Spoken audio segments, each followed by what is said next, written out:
Pambihira, ang ganda ng balcony. At may chandelier pa. Isang mapagpalang araw sa inyong lahat mga kalingap, sanay hindi nyo po makalimutan na mag-like sa video na ito. At paunawa tapusin muna ang kabuuan ng video na ito mga kalingap at para malaman ang nilalaman nito. At maraming salamat po mga kalingap sa pagpatuloy na pagsuporta lalo na kay Kuya Val Santos Matubang at kay Ate Edna Vlogs at Kalingap Rab, salamat po. Pambihira ang ganda na ng balcony. At may chandelier pa. Pero bago yun ay pag-usapan muna natin mga kalingap ang patungkol sa pabahay ngayon ni VNC at sa tambalan ngayon ng EDSI mga kalingap. At hindi na nga mapipigilan ang pagtatapos sa pabahay para kay VNC mga kalingap dahil matatapos na nga ito ngayong buwan na ito. May napag-alaman po tayo na ang pabahay na ito ay ma-ribbon cutting ito ngayong katapusan ng buwan na ito mga kalingap at kasalukuyan pang ginagawa na ang mga bintana para sa pabahay kay VNC. Dahil malaki-laki rin ang magagastos sa mga bintana kina VNC mga kalingap at sliding pa ang lahat ng ito.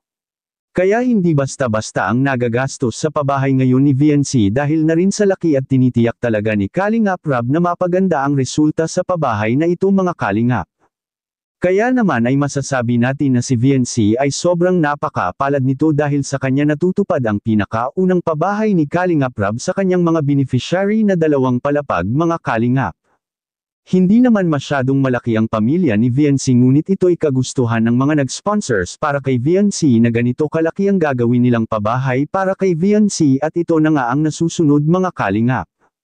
Hindi na makapaghihintay pa ang mga viewers ng EDSI kung kailan masaksihan ang pabahay na ito na ma-ribbon cutting dahil ito'y hindi isang paligsahan mga kalingap kundi isa itong halimbawa sa nagagawa ng pagkakaisa ng mga nag-sponsors para dito at isa na rin itong malaking achievements ni Kalingap Rab na nakapabahay siya ng ganito kalaking pabahay katulad kay VNC na pabahay ngayon. At samantala marahil ay si VNC at Edu mga kalingap ay nagkakamabutihan na at may aminan na nga nagaganap noong nakaraang serye ng EDSI at ito'y talagang totoo lahat dahil galing mismo sa kanilang mga bibig ang pag-amin nila sa kanilang samahan ngayon mga kalingap. Marami talagang mapapaisip sa tambalan ng EDSI at palagi kasi silang magsasama mga kalingap na sila lang dalawa at walang ibang nakakaalam. Mas priority ngayon ni Kalingap Edo si VNC at gusto niya na matiyak ang pag-uwi ni VNC kaya palagi na silang nagkakasama lalo na kung may pasok si VNC. At bagay na nag-ostohan naman ng mga mahal nating taga-subaybay dahil alang-ala na rin ito para kay VNC mga kalingap ang ginagawa ni Kalingap Edo na ang paghatid sundo.